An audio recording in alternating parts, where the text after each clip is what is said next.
From the station working for you, this is Good Morning Indiana, streaming now. And it is 5 o'clock here on your Thursday. Good morning to you. I'm Lauren Casey. Lauren, good morning. I'm Rafael Sanchez, and these are your headlines on this October the 22nd. Let's take a live look outside right now. Heavy fog is rolling through central Indiana. We have team coverage of what you can expect before you head out the door and hit the roads this morning. Check that out. That is near Southport Road. And providing more protection, the state is stepping up its efforts to help people in nursing homes as the number of COVID-19 cases goes in the wrong direction. And gearing up for winter weather, it's never too early to prepare for the impact of frigid weather on your vehicle. So our Kelsey Anderson puts us on the road to getting us all through the coldest months of the year. Don't want to think about that, winter that is, but of course, this morning, it's all about the low lights and the slow speeds. As you saw from Southport Road there, some fog in the area. Good morning to you on this Thursday morning. Lauren, good morning. Welcome back. Oh, thank you. I had a wonderful midweek little break at home. I went and voted and stayed inside because it wasn't the nicest day yesterday. Yeah, but it was nice to relax. And today, Rafael, you haven't had to head out on the roads yet, but I can tell you Johnson County is pretty foggy this morning. Okay. So, Todd, that's one of the trouble spots. Yeah, you know, and it just varies from where you are and where you're driving to. You know, it could be just fine in your neighborhood. You start driving and then you hit the dense fog, or vice versa. So just be a little bit careful on the roadway. Some of the lowest visibility that we have is from Muncie up into the Gas City area through Fairmount and into portions of Peru as well as Kokomo. That's where the visibilities are all below a half a mile. Frankfort 3/10 of a mile as well. Zionsville 8/10 of a mile. But then we have a couple pockets here where visibility isn't an issue, and then it's actually a little bit better as you work your way down into southern locations. So especially north of Indianapolis, the fog has really settled in and is pretty dense, but most of central Indiana under this dense fog advisory here this morning, the exception of a few counties well off to the east. Here's the view from downtown, and you could probably say, what fog here, Todd? But you look off in the distance, you see this little thin band, and that's the thing. This fog is pretty thin across the area, so it'll burn off very, very quickly once the sun comes up. And temperatures this morning, not bad. We're sitting in the 50s and the upper 50s for that matter, and close to 60 degrees. The storm track today, thankfully to our north, you don't have to worry about any heavy rain. There could be a stray pop-up shower this afternoon, but for the most part, mostly sunny skies today. And look at that, our high temperature all the way close to 80 degrees. All right, Todd, thanks. And let's take a look at some fog we're monitoring up right now up in Hamilton County. This is in Carmel at US 31 and 116th Street. So as you can see, as you get into Marion County, things look to clear up a little bit at this hour, but up here in Hamilton County, still a little bit dense as you're heading out on the road. So we'll continue to monitor that. We're also still monitoring a semi-crash down in Columbus, blocking southbound I-65 just past State Road 46. Of course, we'll keep you updated. Now to developing this morning, an overnight deadly shooting pushes Indianapolis closer to another grim milestone. This happened around 9:30 last night in the 2400 block of Asbury Street on the southeast side. When officers arrived at the scene, they found an adult male suffering from gunshot wounds. He was pronounced dead at the scene. Investigators say they do have a suspect in custody. They're still working to find out what led up to the shooting, and as of this morning, there have been more than 190 criminal homicides reported, and around 160 of those are listed as intentional homicides. Lauren, this morning the virus outbreak is behind the additional steps being taken to protect Hoosiers in long-term care facilities. The State Health Department announced a 5-step plan to help reduce COVID surges in those facilities. The plan announced on Wednesday includes hiring staff from the Healthcare Reserve workforce, providing more personal protective equipment, requiring infection control training, allowing immediate discharge from a hospital to a patient's home, and calling on the National Guard. The Guard will be trained to assist with screening of employees and simple infection control practices. The work will begin on November 1st and will start in long-term care facilities that are experiencing positive cases, and then will expand to all 535 facilities. The State Department of Health says 2,205 people who have died from COVID-19 since the start of the pandemic were residents in long-term care facilities. That's 58% of the state's total COVID deaths. Now, the governor was also asked if he plans to attend Vice President Pence's event in Allen County in the city of Fort Wayne today, as it's wise to hold such an event with hundreds of people. If it's safely orchestrated, and that's what we'll review, when I finalize whether or not, I likely will, by the way, I'm not trying to avoid your question, I likely will, we need to finalize it on my schedule, but we'll obviously, if we do, follow all the Secret Service protocol. I'll be tested before I go. I'll share those results with you. And I'll be masked up, and if I can't be distanced, I'll be masked up. Vice President Pence also plans to stop in Indianapolis on Friday to vote early. Well, we want to take a closer look now at how the virus continues to impact Hoosier lives. This morning, health officials report 1,766 new coronavirus cases. That means so far more than 152,000 Hoosiers have tested positive for COVID-19. WRTV has been working for you since the pandemic began, tracking the number of daily cases. Take a look at this graph, and you can see over the past 2 months, the cases have been trending slowly upward. The lowest number of new cases was 384. That was reported back on September 8th. The highest number of daily cases was reported on Saturday at 2,521. Now, the state health department also confirms 15 new coronavirus deaths. Since the pandemic began, nearly 3,800 Hoosiers have died from COVID-19. Over the past several months, more and more Hoosiers have been dying with the virus. So far this month, the state health department reports 389 deaths. That's 100 more than reported back in July. We're going to continue to track the latest information from state health officials and bring you the latest on air and online. So I don't want to think about this, but at some point the temps will take a deep dive as, of course, winter approaches. You'll feel it as you walk out the door. Your car will have to deal with it as it hits the road. And WRTV's Kelsey Anderson this morning has your car survival guide. And Kelsey, I am not ready for all of this, but you're going to walk me through it, right? That's exactly right. I don't think anybody is really ready for those colder temps just yet, but Raphael, as you know, I've recently dealt with this car experience, the battery dead when I'm trying to get where I need to go. So I'm here this morning with Matt Foy. So tell us what we can do to make sure our car and our battery are winter weather ready. Okay, well, a lot of times the heat in summertime can be really hard on your battery, and it's something people kind of forget about sometimes. So really, preventive maintenance goes a long way. You just want to get it checked every so often, and usually anytime you're in for an oil change or any maintenance, it's a good idea to have that done. And really, it's a really pretty quick and fast check that most places don't charge for. Okay. So on this vehicle here, I actually have a battery tester hooked up. And I'm going to go ahead and test this battery, and it just takes a minute. I'm going to click through the menus on this tester here, and in just a second, we will have that, this battery here, it's actually good. It's 12.8 volts, and it's certainly testing above what it's rated for. So for this particular vehicle, this battery's in good shape, and they're ready to go. Okay, perfect. So yeah, you want to get those maintenance checks. That way you are not left somewhere with a dead car battery, so you can get everywhere you need to go when you need to get there. So coming up in the next half hour, we're going to have more winter weather car care tips, and we're going to talk about what you need to do with your tires before, again, that winter weather comes. For now, I'll send it back to you guys in the studio. All right, thank you, Kelsey. And while you may not be ready for that winter weather, the Department of Public Works the city unveiled 7 new snow trucks on Wednesday. Officials say these are much needed. Some of the old trucks had been around since 1989. 18,000 tons of salt are on hand. An additional $2 million in funding is available if needed. And there will be a second shift of drivers this winter. Officials say the crews will be out training next week.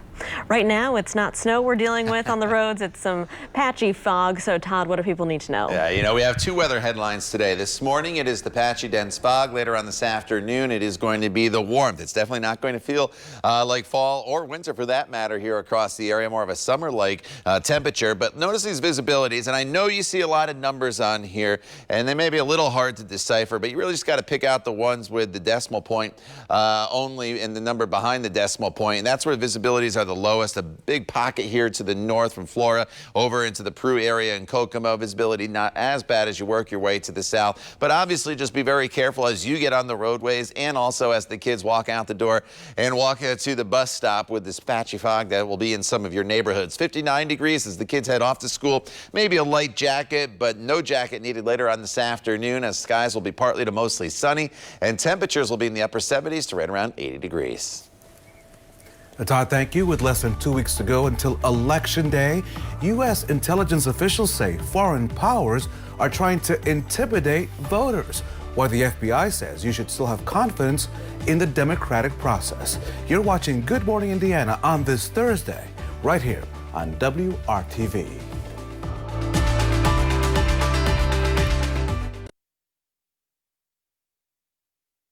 Welcome back. Preparations are being made for the final presidential debate of the 2020 election season. President Trump and Joe Biden will meet on a stage at Belmont University in Tennessee tonight.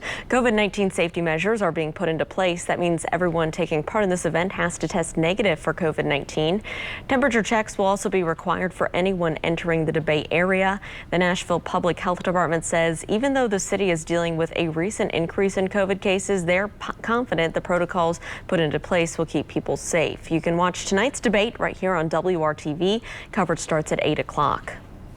In our Democracy 2020 coverage, and as that continues on this Thursday, U.S. intelligence officials say that there's been an attempt to interfere from overseas sources on the upcoming presidential election.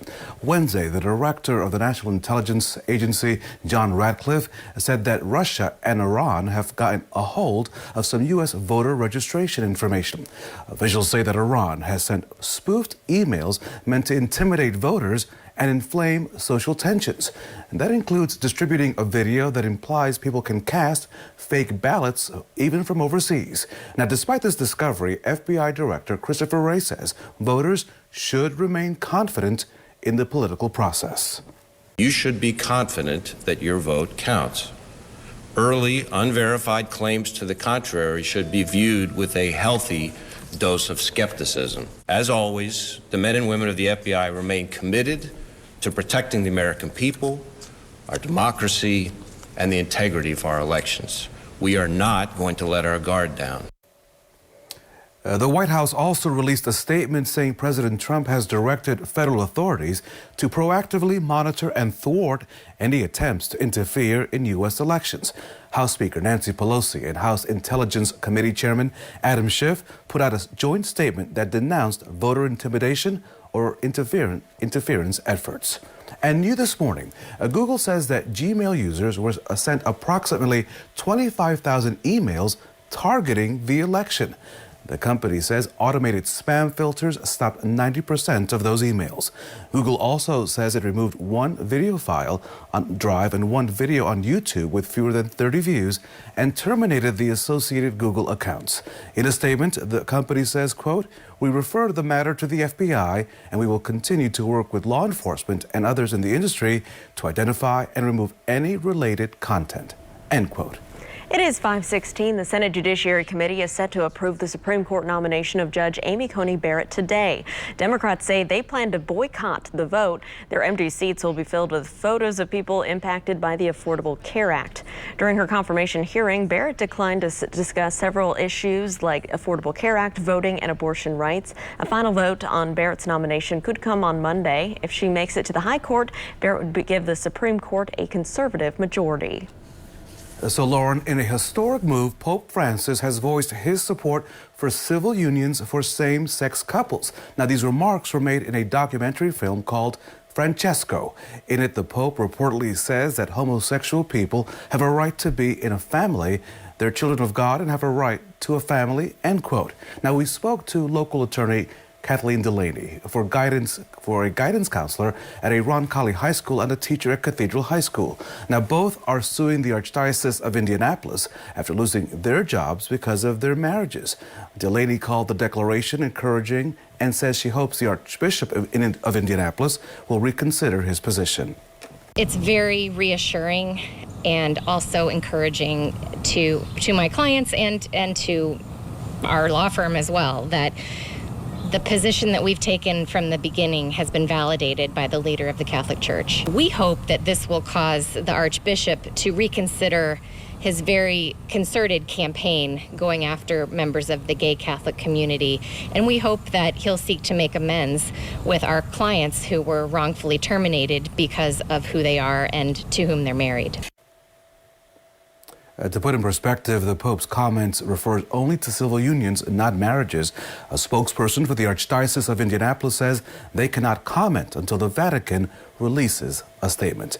On this Thursday morning here in central Indiana, we are dealing with fog, especially to the north. Todd Clausen, fill us in. Yeah, as you go out the door here this morning, it really depends where you live and what your weather headline is going to be. Some of you dealing with some patchy, dense fog. Some of you walking out the door to just mild temperatures and no issues at all. If you are seeing the fog, just know it burns off very quickly here throughout the day today. And by this afternoon, it's warm and it is sunny.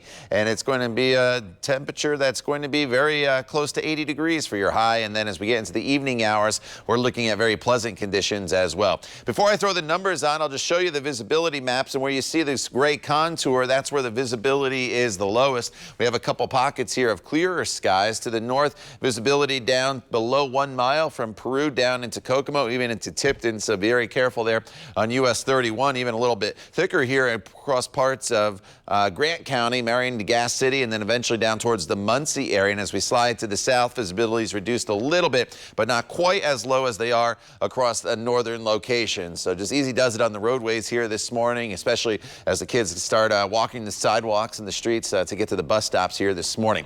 Temperatures are in the 50s, so that's not an issue for us. It's nice and mild. Temperatures will hold pretty steady here this morning until the fog burns off, and that should happen by about 9-10 o'clock. And then temperatures will really start to warm very, very quickly. In fact, we'll be near 70 degrees already by the time we get to the noon hour, and then we'll continue to warm from that point forward throughout the remainder of the day. The skies have cleared, and except for northern locations, just a little more in the way of cloud cover, but the rain and the storm track is to our north. So yesterday, as the cold front went south, we dealt with all that rain. The cold front went back to the north here yesterday evening, and now you can see exactly where those showers are. They are going to stay to the north. They're just going to ride right along that warm front, which will stay in northern locations here throughout the day today. So a mixture of sun and clouds, a temperature up to 79 degrees for your afternoon high.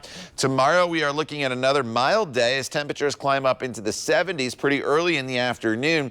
And then we're going to get into a round of showers and thunderstorms tomorrow afternoon. And notice the temperature, a big time drop from 4 p.m. to 8 p.m. as we go from near 70 all the way down into the 50s. As far as the timing of the front, we start off pretty dry tomorrow, but as that front approaches, we do build in the chance of a spot shower, but the main front doesn't come through till the afternoon hours. Here we are 4 o'clock, and you see the front. So as far as the temperatures dropping, it's probably 4 o'clock onward once this front goes through that we see the big decline.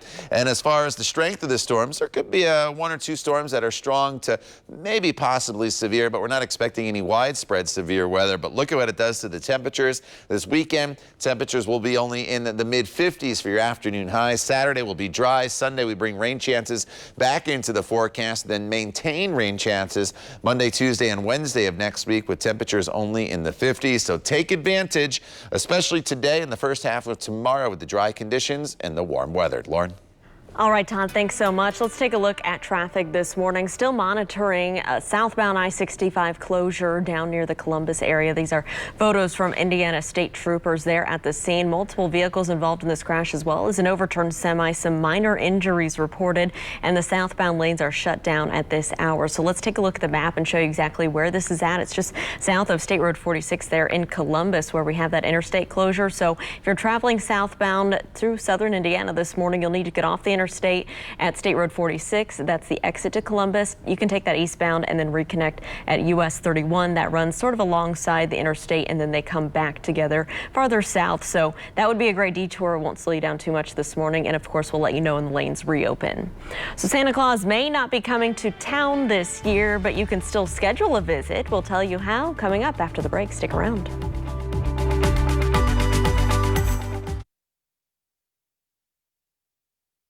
The time right now is 5:25. Let's take a live look right now at some fog down on the south side. This is from our photographer, Eldon Wheeler. He's in Southport this morning. You can see the fog as we look up in the light. Not super thick here, as you can still see ahead of you, but just use caution as you're heading out on the roads and you do encounter some fog. Use the low beam headlights. Leave plenty of space between you and the car in front of you. Well, the countdown to Christmas is on. We're just 63 days away, and Santa is making some changes this year. With many places not doing your traditional in-person Santa visits with the pandemic, the Jolly Elf is going virtual. Raphael? Now, Lauren, has baby Archie seen Santa yet? Have you taken him last year at all? Or? No, we didn't go last year. So I think he'd be a little scared. Maybe, he could be scared, but this year you could schedule a call, right, with the big man himself. So maybe the baby will be like, oh, who are you? The website chitchatwithsanta.com serves as an option to those face-to-face sit-downs. You and your family can join in online with Old St. Nick and share your holiday cheer and wishes. Now, calls are $28 and they will last 6 to 10 minutes. Families can also enjoy story time with Mrs. Claus or choose a pre-recorded call for those on the go. I would say, you know what, I wouldn't mind doing that, Lauren, myself, and donating the money to charity and charging far less than $28, and I could do it in Spanish. There you go. Why not? Hey. For charity, of course, Todd Clausen, for charity. That's right. Well, we're gonna sign you up. We'll sign you up. All right, outside right now. Ho, ho, ho. I see, you've been practicing. You got it down pat already. All right, outside right now, we're dealing with some patchy, dense fog and mild temperatures. We're hovering right around 60 degrees. Take advantage of today. It's the best day we have in our extended forecast by far because it is going to be dry, it is going to be sunny, and it is going to be warm as high temperatures approach 80 degrees. Tomorrow's still warm, but storms arrive, and then it's much, much colder for the weekend. More on that coming up when Good Morning Indiana continues right here on WRTV.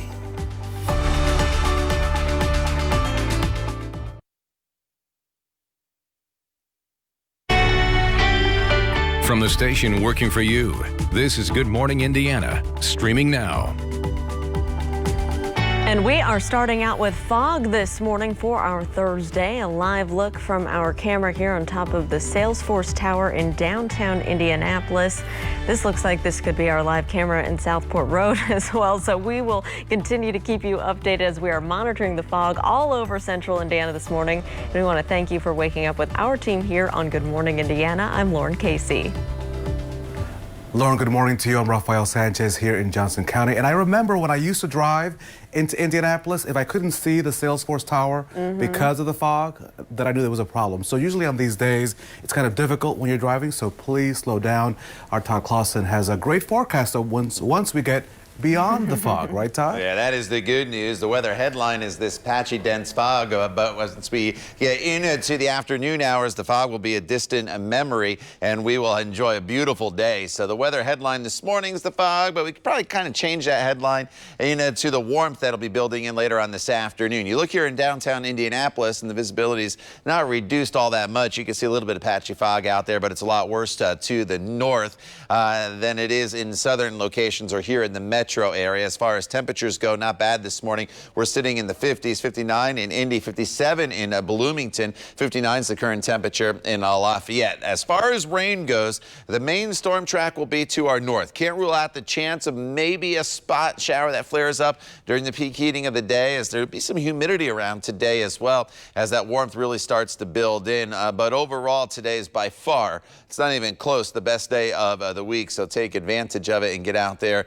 and enjoy. Temperatures today will be climbing through the 60s up to near 80 degrees later on this afternoon.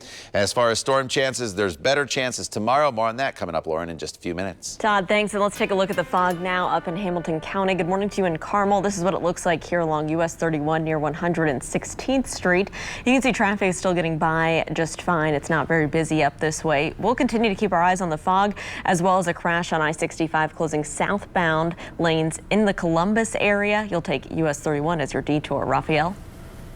Lauren, this morning, Indiana continues to see an increase in COVID-19 cases across our state. The State Department of Health reports 1,766 new cases of the disease. Now, that's up 200 from the previous day. Indiana's total case count now stands at more than 152,000. 15 new deaths were also confirmed on Wednesday.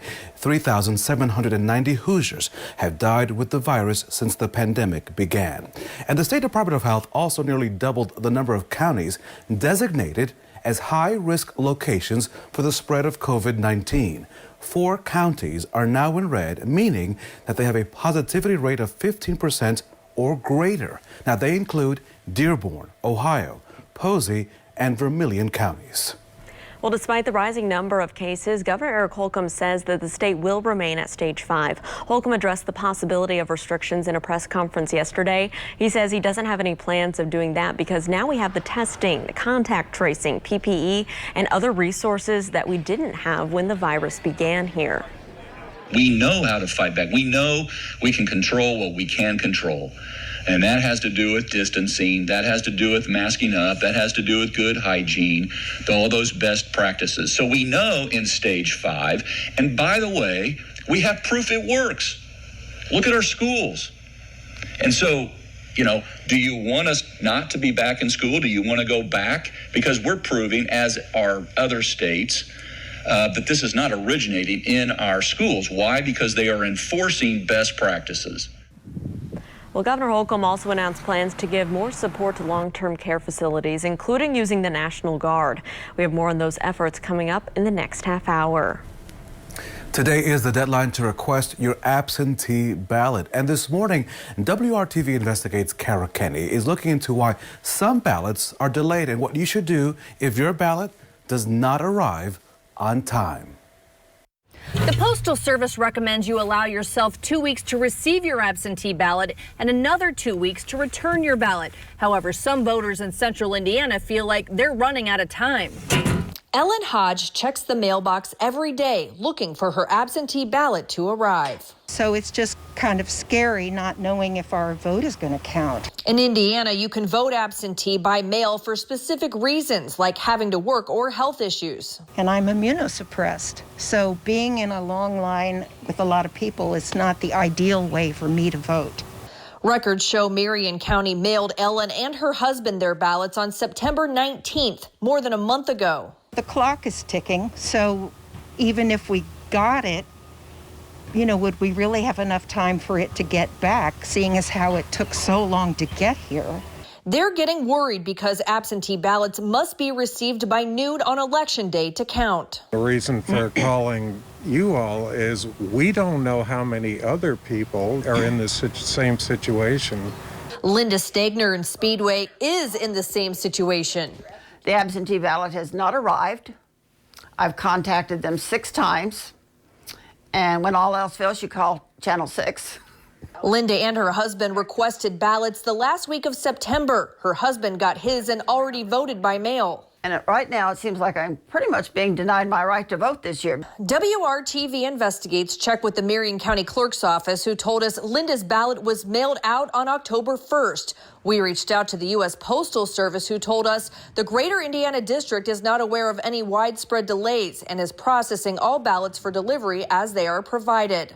And the Postal Service says it has also expanded processing procedures, extra transportation, extra delivery and collection trips, and overtime to ensure that election mail reaches its intended destination in a timely manner. It's unclear how many absentee ballots are lost. But in Marion County, of the 91,000 ballots mailed out, 39,000 have not been returned. Statewide numbers show of the 530,000 ballots mailed out, 160,000 have not been returned. That could mean the voter never received it, it's still in the mail, the voter received it and didn't mail it back, or the county has the ballot and it just hasn't been scanned into the system yet.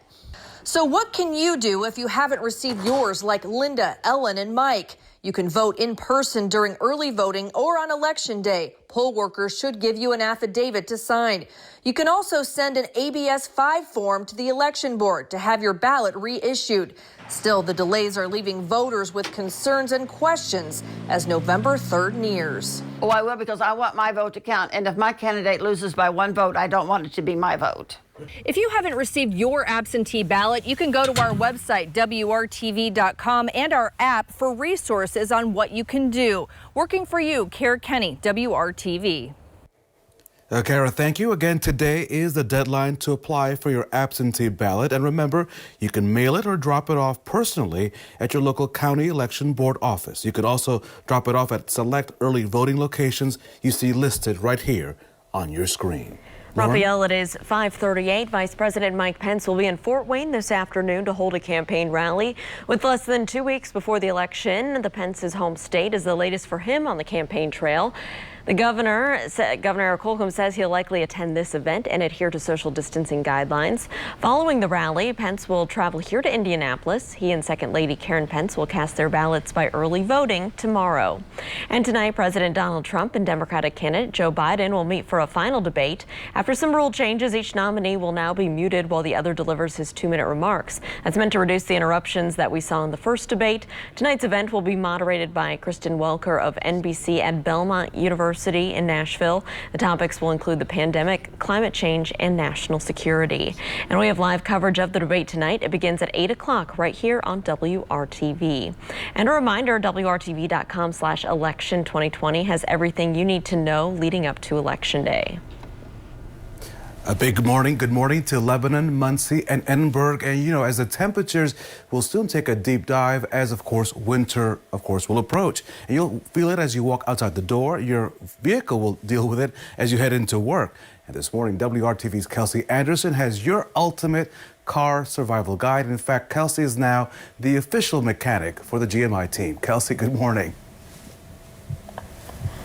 I don't know if you should call me a mechanic. That's pushing it. But I do know that even this week, we did see with all that rain and the wet roads, how important having good tires, good air pressure, and good tread on your tires is. So I'm here this morning with Matt Foy. So tell us, first of all, about what we need to know about our own tires.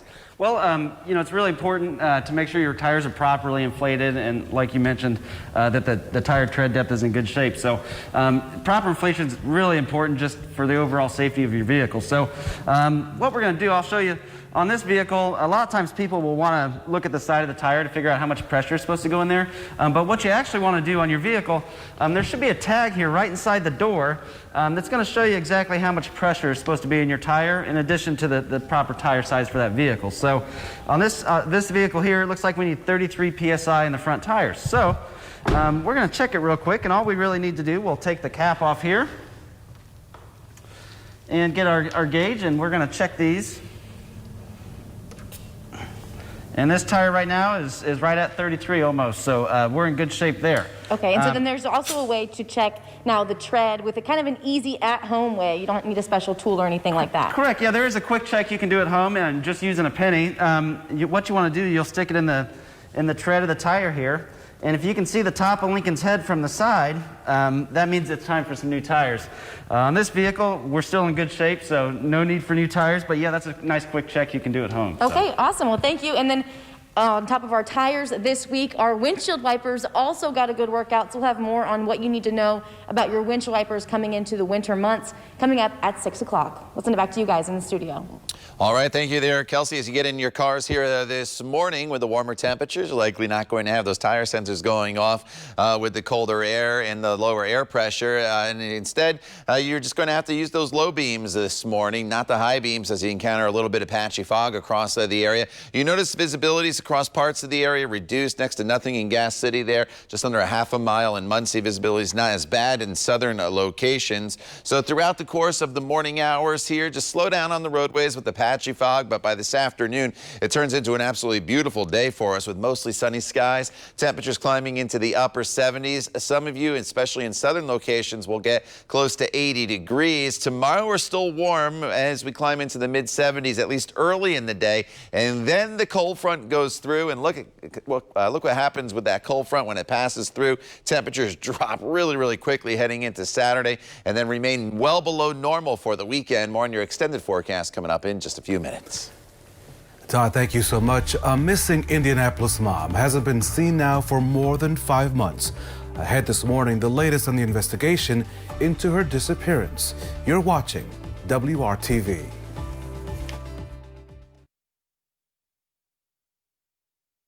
It is 5:45. The disappearance of a missing Indianapolis mother is now being investigated as a homicide. Chanel Gilbert has not been seen in 5 months. She was last seen by her ex-boyfriend on June 9th in Wayne Township. Her car was parked in a housing area near Rockville and Girls School roads. Since then, police have cleared the ex-boyfriend as a person of interest and have not gotten any new leads. Investigators believe that Chanel may not be alive because she's not been in contact with her family. They are calling on the community to help find closure. There is no way a person can just disappear without someone knowing something or seeing something. And we're just pleading to the community to call and report what you know or report what you've seen. And you can do that without giving up your identity because as a family, we need to know where she is. We need that closure. Well, IMPD says they're still actively investigating. If you have any information on Chanel's disappearance, you're asked to call Crime Stoppers. That number is 317-262-TIPS. So have you heard about this? The CDC is now redefining what it means to be in close contact with someone with COVID-19. Its original guidelines state that being within 6 feet of an infected person for 15 minutes or more counts as exposure. Now the CDC is including scenarios where people spend that amount of time over a 24-hour period. So, for example, if you're within 6 feet of an infected person for 5 minutes in the morning and then another 10 minutes in the evening. The definition change was triggered by an investigation in the state of Vermont where correctional officers became infected after brief interactions with positive inmates throughout the day. Something to consider there is that is probably going to change a lot of ways we deal with folks.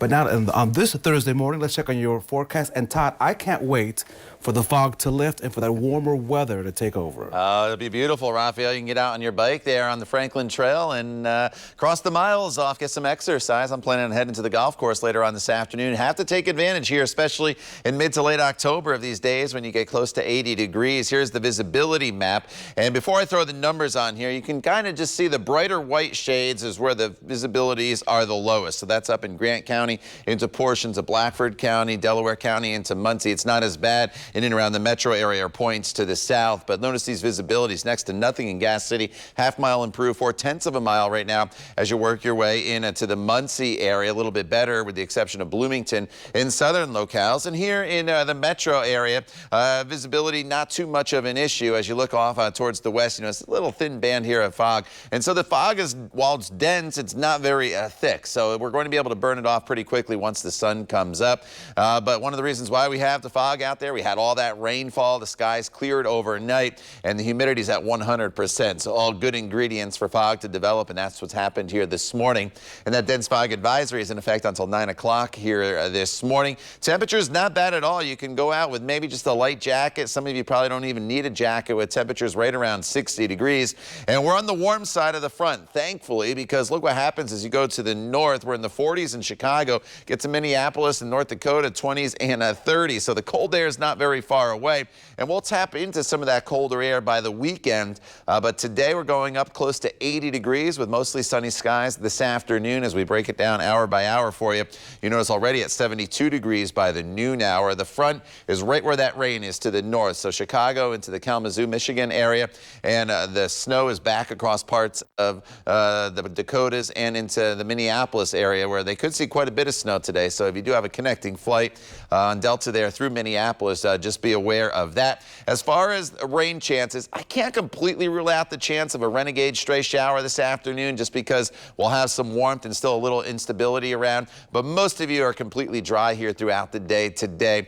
So take advantage of the sunshine and the warmth this evening. Still very pleasant. If you're doing anything outdoors, you're just fine. Now tomorrow things start to change. We warm up really quickly back up into the 70s to right around 80 degrees. But then the front will go through with a round of showers and storms tomorrow. Some of those storms could be strong to maybe severe. We'll have to keep an eye on that for you. But look at the temperature difference from almost 80 today to highs that'll struggle to get to 54 degrees on Saturday with partly cloudy skies. Sunday, 59 degrees with some scattered showers returning to the forecast. Lauren? Todd, thank you. Let's take a look right now at traffic as you're heading out on the roads. This is pictures from state troopers down in Columbus who have been monitoring and cleaning up this semi-crash involving multiple vehicles here on southbound lanes of I-65 just past State Road 46. Those lanes remain closed this morning. Let's take a look right now at our Traffic Now map so we can show you exactly where this is and how it could impact your commute as you're traveling southbound past Columbus. The exit there just above where this crash is, so you'll need to get off the interstate as you're heading southbound at State Road 46. Take that eastbound.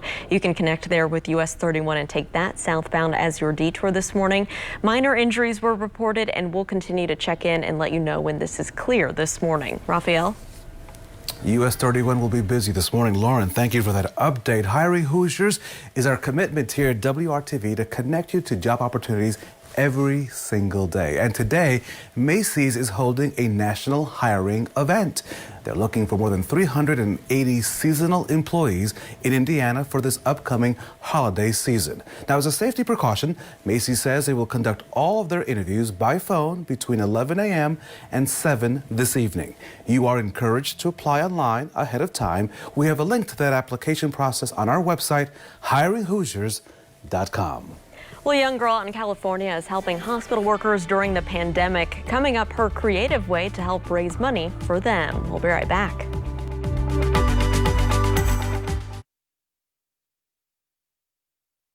Welcome back to Good Morning Indiana. It is 5:55 here on your Thursday, and this is a live look from our photographer Eldon Wheeler, who's down in the Southport area, and he's been monitoring the fog this morning. And you can actually see here from the lights that he's showing you, it looks like the visibility is improving in this spot anyways.